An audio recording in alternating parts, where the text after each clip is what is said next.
They say that some teachings never reached us because they would be too strong for a still immature world.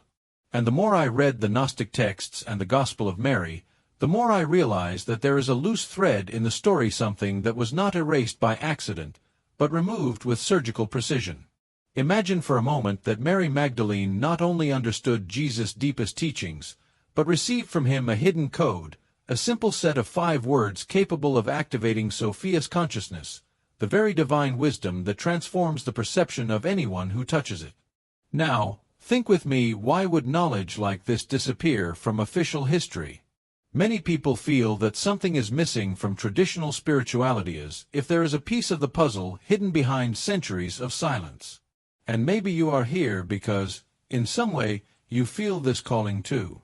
The curious thing is that this code, according to Gnostic teachings, does not open external portals or require fancy rituals.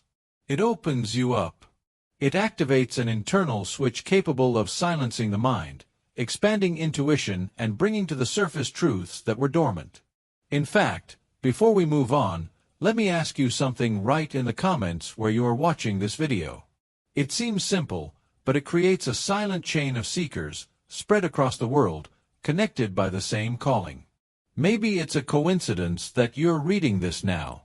Or perhaps this is exactly where your journey begins, at the point where the official story ends and the lost truth of Mary Magdalene begins to reveal itself.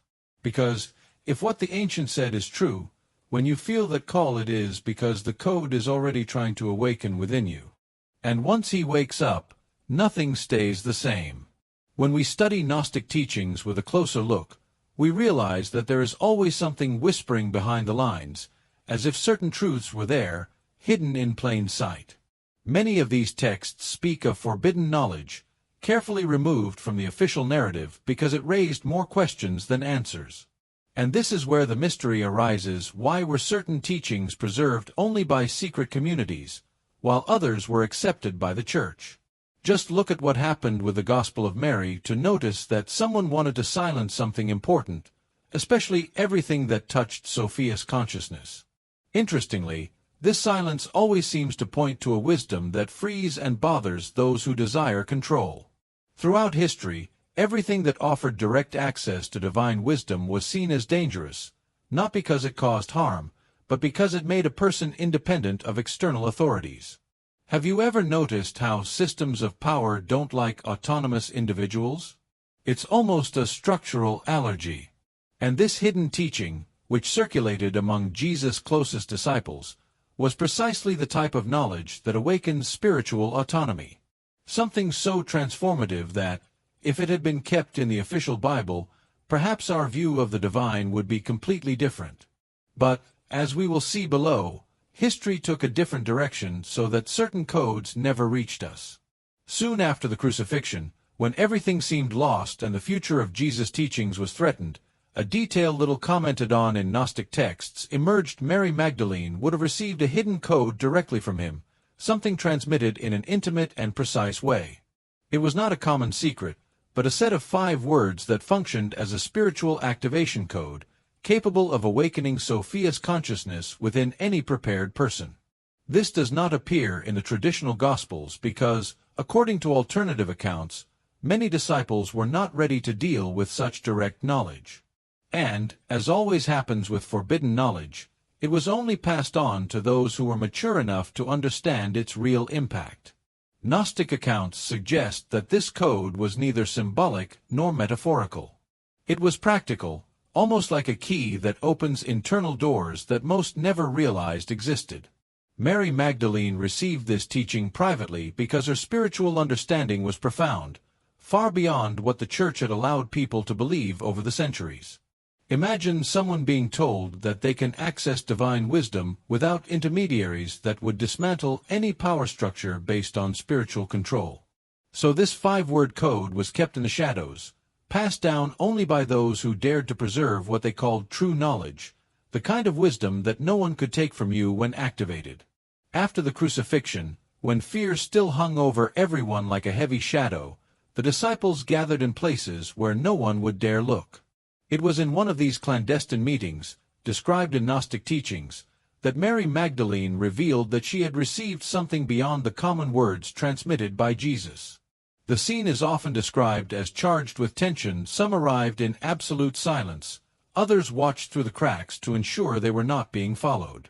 There, in the middle of that risky environment, Maria shared that she kept with her a code capable of activating divine wisdom, something that could change everything.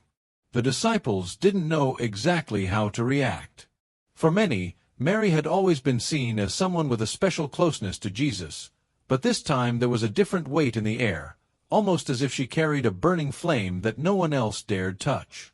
According to these reports, it was there that she explained that the code was not a poetic metaphor, but rather a practical tool for internal activation.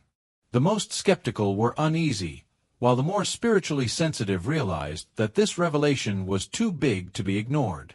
From this meeting onwards, the destiny of this hidden knowledge would take an unexpected path, full of disputes and attempts to erase it. From this secret meeting, Mary Magdalene began to explain something that many modern theologians still consider deeply subversive. The code she received did not open access to external angels or some complicated ritual, but rather to Sophia's own consciousness. In other words, it was a key to awakening the divine wisdom that already exists within each human being, even if dormant. Have you ever had that feeling of "I always knew this, but I didn't know I knew it"? Because it is exactly this type of deep memory that the activation of this code awakens. It's not magic, it's spiritual memory. And, according to Gnostic texts, no one understood this as well as Mary. The most curious detail, and one that bothered so many religious authorities throughout history, is that this direct access to Sophia eliminated the need for intermediaries. Imagine an ordinary person discovering that they can access divine wisdom without relying on temples, dogmas, or hierarchies. This not only empowers, but transforms the way someone sees their life. Maria taught that when the code is activated, the person experiences an internal realignment, almost as if a veil is lifted from consciousness. And it is this type of awakening that, naturally, threatens power structures that are based on people's spiritual dependence. The point that most frightened the power systems of the time was not just the content of the code, but the effect it caused. When someone activated Sophia's consciousness, according to the Gnostics, they began to see manipulations easily, did not accept unfair controls, and no longer bowed to authorities that previously seemed unquestionable. It was as if the person became ungovernable in the deepest sense, someone who thinks for himself. And when an entire society begins to awaken this autonomy, any institution based on fear or blind obedience begins to lose strength. Can you imagine the impact of this in the first century? For religious leaders, this internal activation was seen as a direct threat, because it was not possible to monopolize something that happened inside people's souls. There was no way to tax, control, limit, or supervise an awakening that took place in the silence of the heart. And, let's face it, nothing terrifies an authoritarian system more than individuals capable of discerning for themselves. Therefore, this knowledge was quickly labeled as dangerous, heretical, and prohibited. Not because it caused harm, but because it freed too much.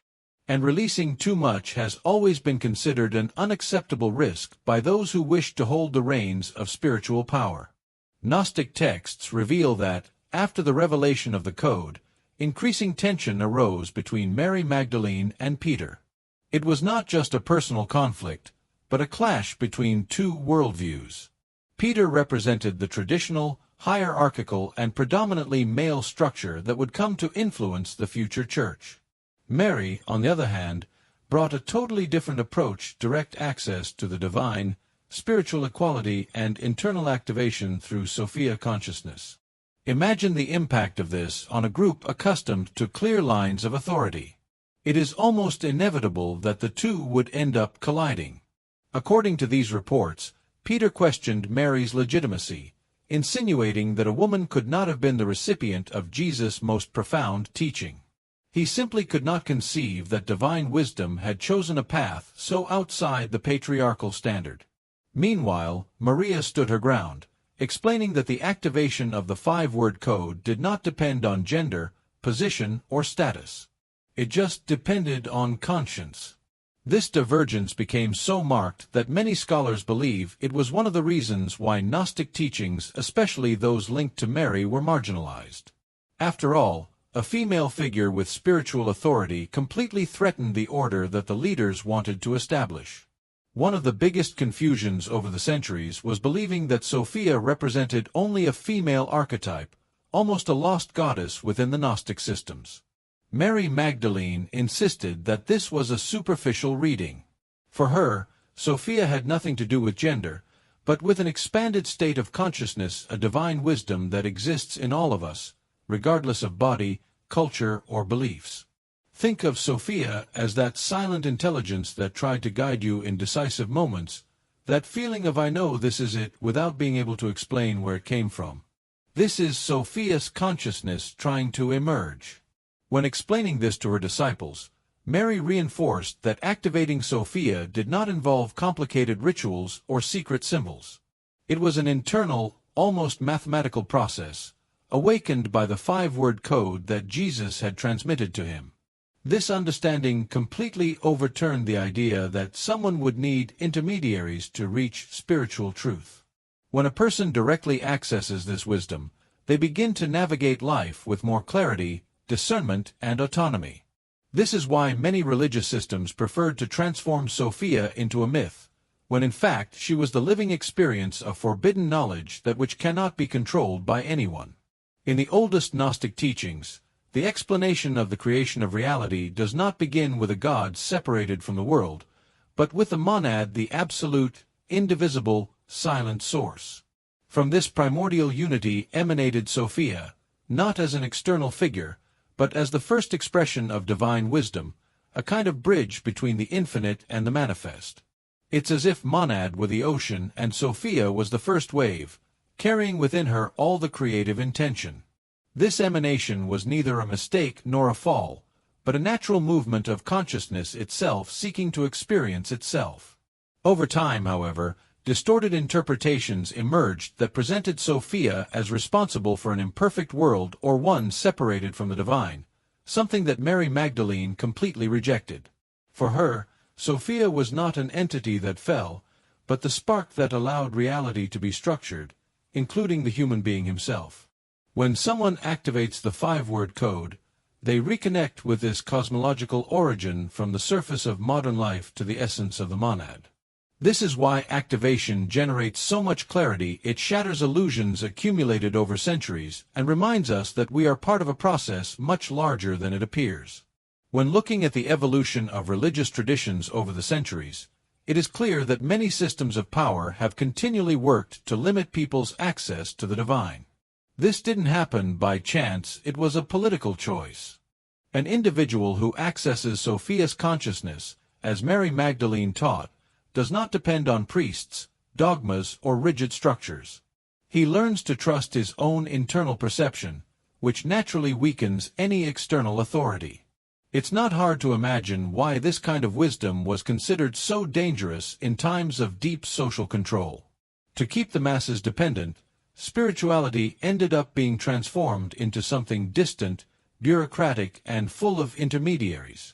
The official narrative said that only a few chosen ones could understand the divine mysteries, while the rest should be content with simplified interpretations.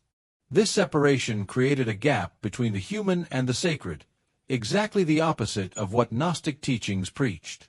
And that is why texts like the Gospel of Mary were ignored or destroyed, because they revealed an intimate, direct, and transformative path, where the activation code did not depend on permission from any institution. As the centuries passed, it became evident that Gnostic texts represented a threat to the model of authority that the Church was building. Documents that spoke of Sophia's consciousness, forbidden knowledge, and spiritual autonomy were labeled as heresies and rigorously persecuted. It was not an accidental process. There was a systematic effort to collect, burn, or hide these writings. The objective was clear: to prevent people from having access to teachings that could activate free, critical, and autonomous perception in them. And among these writings, those that mentioned Mary Magdalene occupied an especially delicate position. This destruction not only occurred physically, but also narratively. By controlling which texts would be included in the Bible and which would be banned, authorities shaped the spiritual outlook of entire generations. Gospels that highlighted inner wisdom, the central role of Mary Magdalene, and the five-word code were deliberately marginalized. Still, some of these documents survived hidden in caves, such as the Nag Hammadi scrolls. And it is precisely thanks to these fragments of courage that we now have access to clues as to what really happened and what was so desperately erased. After the initial spread of Gnostic teachings, anyone who showed signs of spiritual autonomy was quickly viewed with suspicion by the religious systems of the time. Activating Sophia's consciousness meant seeing beyond official narratives, noticing manipulations, questioning authorities, exactly the behavior that institutions based on hierarchies did not tolerate. Many accounts describe individuals persecuted not for practicing forbidden rituals, but simply for claiming to have internal access to divine wisdom. It was as if spiritual freedom was, in itself, a crime. The difficulty in controlling this awakening made the persecution even more intense. After all, how can you punish someone for something that happens inside your mind and heart? Even so, repression spread. Gnostic masters were silenced, communities were dissolved, and any mention of the five-word code was grounds for accusation. The problem is that the more they tried to suppress this forbidden knowledge, the more it spread in discreet circles, like a flame sheltered from the wind. And this flame, according to records, remained alive thanks to people who refused to abandon direct contact with the divine. In more reserved Gnostic circles, the five-word code was treated as a true spiritual jewel, simple on the outside, yet profoundly transformative on the inside. Mary Magdalene explained that these words had no magical power in themselves, but worked as triggers to awaken the sleeping Sophia consciousness within each person. They were not long or elaborate phrases, but five sacred sounds that organized the mind, cleared internal noise, and took the individual to a state of expanded perception. It was a kind of spiritual shortcut to access the forbidden knowledge that so many tried to hide. This code did not require temples or grand ceremonies. It demanded only presence, intention, and silence. Maria said that, when repeated sincerely, the code created an internal vibration capable of aligning the person with their own divine origin. Some reports describe that the activation occurred almost immediately, while others state that the process was gradual, like a light that gradually increases until it fills all spaces of consciousness. In any case, for those receiving the teaching, it was clear that this code was the key that Jesus had entrusted to her, a key that no one could take away. When Mary Magdalene taught the five-word code, she made it clear that each word carried a specific energetic purpose. The first had the function of breaking down mental noise, that internal mess that prevents people from listening to their own intuition. The second word created a field of deep calm, as if the body finally remembered to breathe consciously. The third activated Sophia's consciousness, causing sudden clarity to emerge, almost as when we understand something that had been on the tip of our tongue for a long time. The fourth word expanded perception, allowing us to see invisible connections in everyday life. And the fifth sealed the process, aligning the energy of the heart with spiritual intention. These words were not chosen at random. There was a logic behind the sound vibration they carried. Maria explained that, by saying them in the correct sequence, the person created an upward movement of energy, starting from the base of the body to the center of the chest. It was like turning on 5 internal switches that illuminated different areas of consciousness. Therefore, many reported that, immediately after repeating the code, they felt an unexpected silence, as if the world had been put in pause mode. This energetic organization allowed access to the forbidden knowledge that so many feared, knowledge of oneself. According to Gnostic accounts and teachings attributed to Mary Magdalene, the activation of the code causes an almost instantaneous inner reorganization. The mind, accustomed to remaining restless, enters a state of suspension, as if it were watching itself from the outside. It is not a trance, much less an escape from reality. It is an expanded lucidity, where thoughts stop fighting for your attention. It is in this space that Sophia consciousness begins to emerge, bringing a feeling of deep recognition, as if you are finally returning home after a long time. The immediate effects are subtle but impossible to ignore. Some people describe a gentle pressure in the head, others report a gentle warmth in the chest, as if a silent flame has been rekindled. Some people notice a change in breathing, which becomes more fluid, or a feeling of expansion, almost as if the body had gained more space inside. This is all part of the energetic alignment process that the code triggers. This realignment prepares the person for the psychological and spiritual impacts that arise soon after, when perception begins to transform in a profound and continuous way. Shortly after activation, many people report a rare phenomenon in modern life: mental silence. It is not the absence of thought, but the absence of noise. Thoughts continue to exist, but they stop competing with each other. They begin to flow like a calm river, making room for something that has always been there but rarely heard: intuition. This silence creates the perfect environment for Sophia's consciousness to manifest, bringing a kind of crystal clarity that allows ancient questions to finally find answers. Spiritually, the effect is even more profound. The person begins to notice connections that previously went unnoticed, as if everything around them had gained a new meaning. Confusing situations become simple, dilemmas become obvious choices, and what once seemed like doubt becomes direction. It is as if an internal fog dissipates, revealing paths that have always been open, but are only now becoming visible. This clarity does not come from without, it arises from the divine nature itself, awakened by the forbidden code that Mary Magdalene so carefully preserved. Many people who experience code activation describe a distinct physical sensation in the chest or solar plexus, as if something is finally letting go. It is not pain, nor discomfort, it's more like releasing a weight you didn't even know you were carrying. This energetic opening allows breathing to become deeper and more natural, creating a feeling of lightness that spreads throughout the body. It even seems that the body responds to spiritual awakening by reorganizing itself from within, as if it were remembering its own ideal functioning. This release in the solar plexus is considered by many Gnostics as the exact moment in which the Sophia consciousness begins to circulate through the person's energetic system. It's like turning on a light that illuminates everything from the inside out.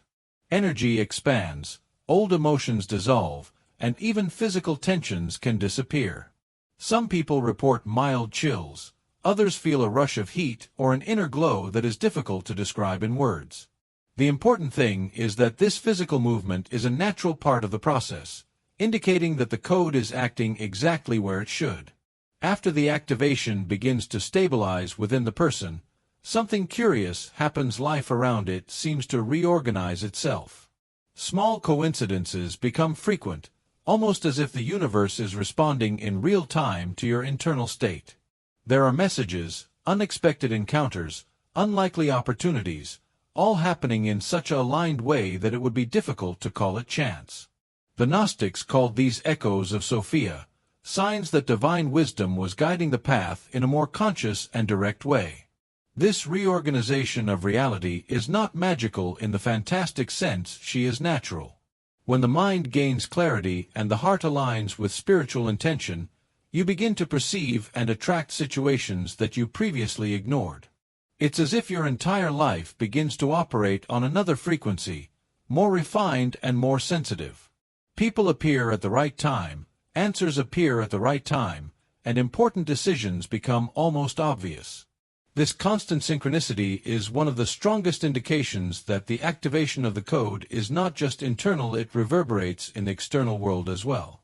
As the activation deepens, the person's perception changes almost radically.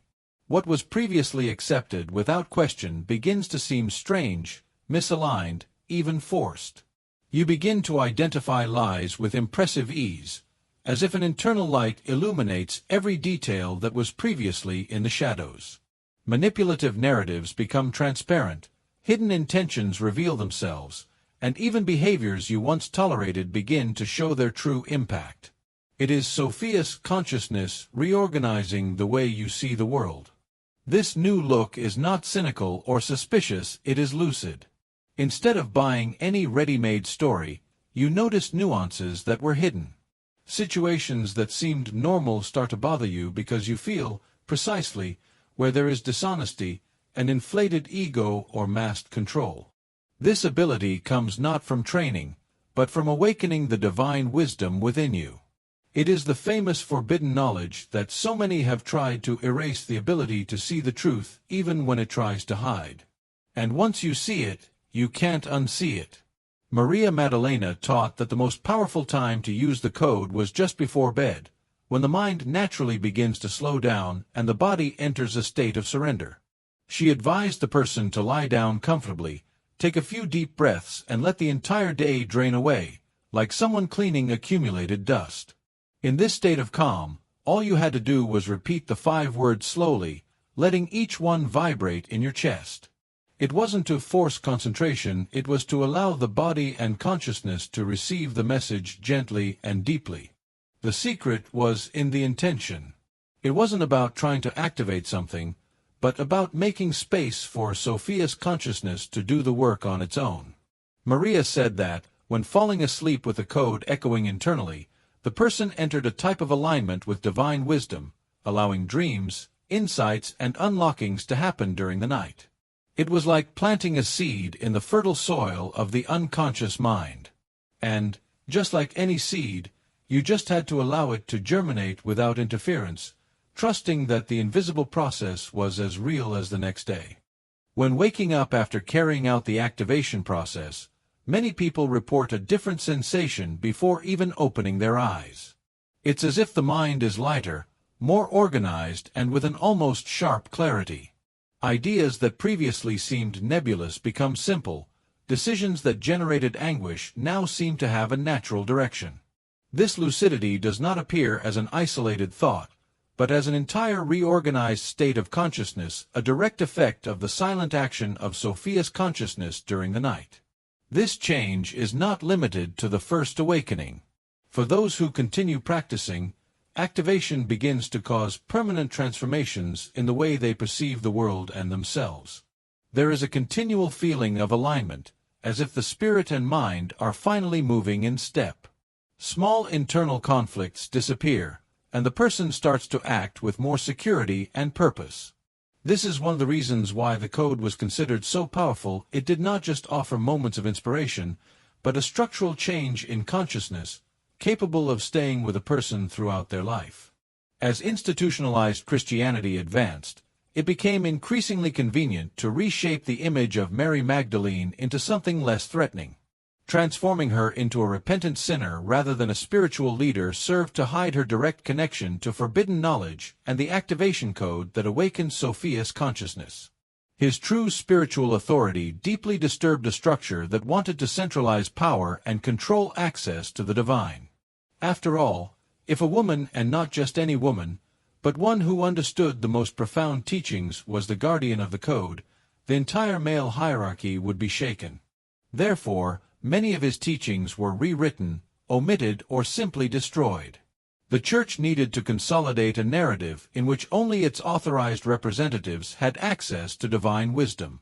Any text that contradicted this view, especially those that extolled the Magdalene as the bearer of the 5-word code, was considered dangerous. The goal was not just to protect doctrine, but to keep intact a power structure that depended on the spiritual ignorance of the masses. This is how one of the most important figures in early Christianity had his story distorted, not because of a lack of value, but because of an excess of truth. As the code becomes part of the person's spiritual routine, the effects are no longer punctual and begin to consolidate themselves as definitive changes. One of the first signs is the emergence of a deep sense of internal sovereignty, as if the person finally took control of their own consciousness. The emotional and spiritual dependence that once seemed natural dissolves, and a sense of autonomy begins to grow stronger. Sophia consciousness doesn't just bring clarity, it gives you back the power that was always yours, but that you may have forgotten throughout your life. Another striking effect is increased creativity. Ideas emerge more fluidly, solutions appear almost spontaneously, and projects that previously seemed distant become possible. This creativity is not just artistic, it is a renewed ability to imagine and build paths. The person begins to live more authentically, abandoning social masks and external expectations. This is why many describe activation as a return to the real self, a process of alignment so profound that it transforms not only the way you think, but also the way you exist. With the strengthening of Sophia's consciousness and the consolidation of internal autonomy, it is common for some people around to react in unexpected ways. When you change, your energy changes, and not everyone is prepared to deal with that. Friends may be uncomfortable, family members may find your mental silence strange, and even colleagues may interpret your new clarity as arrogance. It's not that you've become difficult, it's that its presence stops vibrating at the same frequency as the previous environment. Some feel inspired, others feel threatened. It's part of the process. This external resistance often reveals dynamics that you may not have noticed before. People who depended on your insecurity may try to pull you back into old patterns, while others simply withdraw without explanation. The truth is that awakening bothers those who would prefer you to remain predictable. But Mary Magdalene taught that this is a sign of progress, not regression. When the 5-word code begins to reorganize your consciousness, the world around you also begins to reorganize itself, and not everyone will accept this change easily. Still, this step is essential to consolidate your new spiritual identity. Maria Magdalena said that knowledge only comes to life when it is put into practice, and this was never more true than in the case of the 5-word code. Reading about Sophia consciousness is inspiring, of course, but it's the daily practice that truly ignites transformation. The call here is simple: try it. Take a few minutes before bed, take a deep breath, repeat the code with intention, and allow divine wisdom to do what it has always tried to awaken you. It doesn't need to be perfect, it doesn't need to be ritualistic, you just need to be sincere. This is how forbidden knowledge stops being theory and becomes experience. And when the first signs appear: clarity, synchronicities, lightness, inner silence, observe. Testify. Notice how your perception begins to change and how your life begins to respond to this new frequency. Each person experiences the process in a unique way, and that is precisely what makes the activation so special. There is no correct way, there is your way. Maria taught that Sophia never forces anything, she invites. And now, that invitation is before you. Just accept and walk one step at a time. At the end of her teachings, Mary Magdalene did not promise immediate answers or miraculous solutions. What she promised was transformation, but the kind that starts silently and changes everything from within. She said that when Sophia's consciousness awakens, nothing in life remains the same. Paths open, weights dissolve, and the very perception of reality is reorganized in a way that is impossible to explain, but impossible to deny. It's like you finally remember who you are and why you're here. And that, in itself, is worth more than any doctrine imposed from outside. The final hook she left for her disciples was simple and deeply provocative: if you dare activate the code, the world will dare to respond. It is a promise and, at the same time, a warning. Because awakening is not comfortable, it is transformative. And true transformation always requires courage. But those who have taken this step claim that there is no return and no desire for return. Once Sophia awakens, you no longer seek the world in the same way, it's the world that starts looking for you. And that's exactly where the real journey begins. When you get this far, something inside you has already started to move. Maybe it's curiosity awakening, maybe it's the old memory of Sophia's consciousness starting to whisper again. After all, knowledge does not appear in front of you by accident. If you felt that slight expansion in your chest, that intuition saying this makes sense, pay attention. These signs usually arise when the soul recognizes something that the mind is still trying to follow. Now the question is simple: what are you going to do with it? What if you actually decide to try the 5-word code? What would it be like to wake up tomorrow with more clarity, more intuition, more truth? What would it be like to notice synchronicities emerging as if the universe was responding to your new frequency? The transformation begins with a small gesture, 5 words before bed. But the impact can be immense. So reflect, are you ready to activate the divine wisdom that has always been there, waiting just for your yes? If so, the journey begins today. If this content touched you, subscribe to the channel and turn on notifications to receive more teachings like this. Each new video is another step in this awakening that no one can take away from you.